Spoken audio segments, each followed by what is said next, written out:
the sheep belongs to him. So anytime he goes into the barn of the sheep, he picks the one that he likes and kills and eats. Who are you to question God? Who are you to question God? God is the owner of the sheep. You are just a carrier that God gave it to you. So if God has taken Michael, stop crying. God bless you. Amen.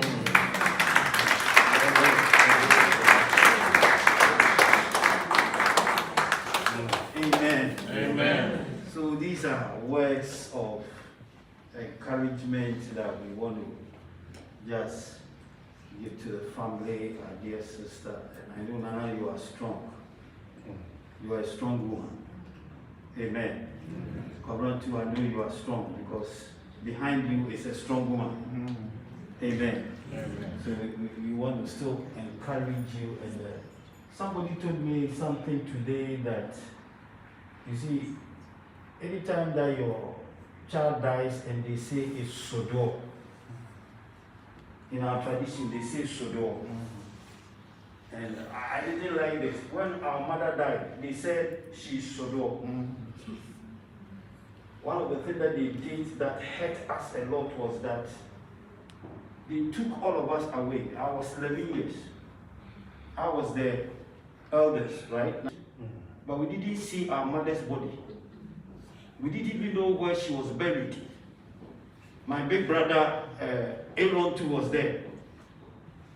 And I don't know what happened.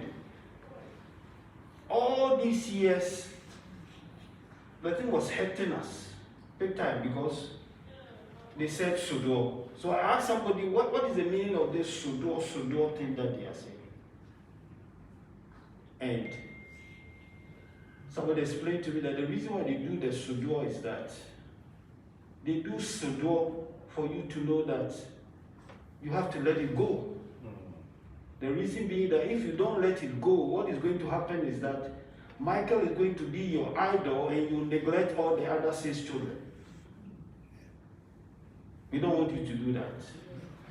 I lost my grandmother because of this. Because when my mother died, she started weeping and she wept, and people were advising her she would not take it, and she also died. All the sacrifice she did for her life, she didn't benefit from it. By the grace of God, all the 5 of us are doing well. I wish my grandmother happens to be alive. I always cry about Amma Uswa. She sacrificed all her life for us. But she didn't heed to that advice. She was thinking about my mother. Hey, my firstborn is dead. And before she realized the time that she had to stay and benefit from the sacrifice, she died. So I just want to advise you that Kobna and Nana, Michael is not your idol. Let him go. And because there are other 6 that we need to take care of.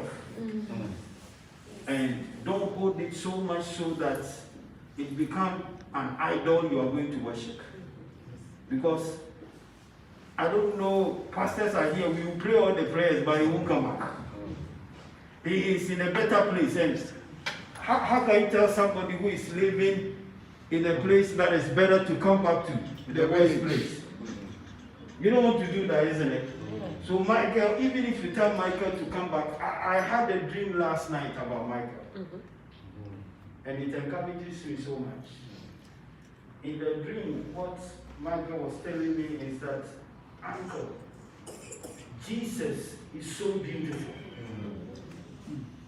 See, one of the things that Christians, we don't know yet. When we get into heaven, we will see a side of Jesus we have never seen before. You go to America, you come to London, you say London is beautiful. You have never seen anything yet. The day that we go to heaven, the Bible records that there is not going to be any electricity there. Jesus shines as the bright morning star. And such a being, how are you going to describe it? It's indescribable, right? So let's continue to trust the Lord, and like we advise that we are a Christian family, so we are not going to spend our time mourning Michael forever. He's gone with the Lord, so we want to leave it and let God also does His work. Amen. Amen. We want to do the candle vigil. Now, are you ready for it? Yeah. Okay, so I don't know the tradition in London yet, because we don't do it in America. But okay, so they are going to give you the candles and is it ready now?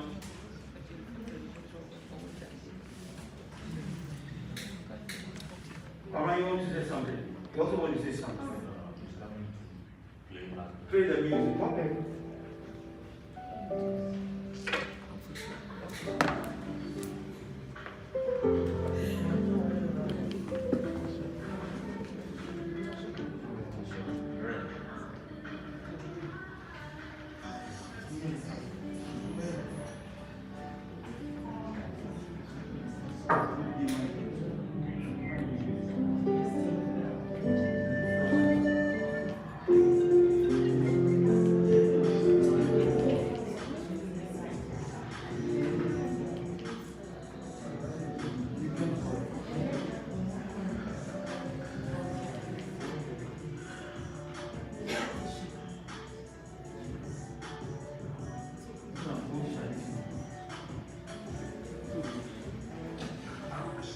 So we are distributing the candles before you get one.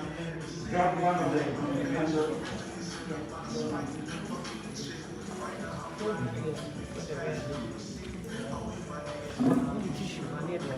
If anyone can get one from me, then we'll just light it up for you to go with. And then we stand beside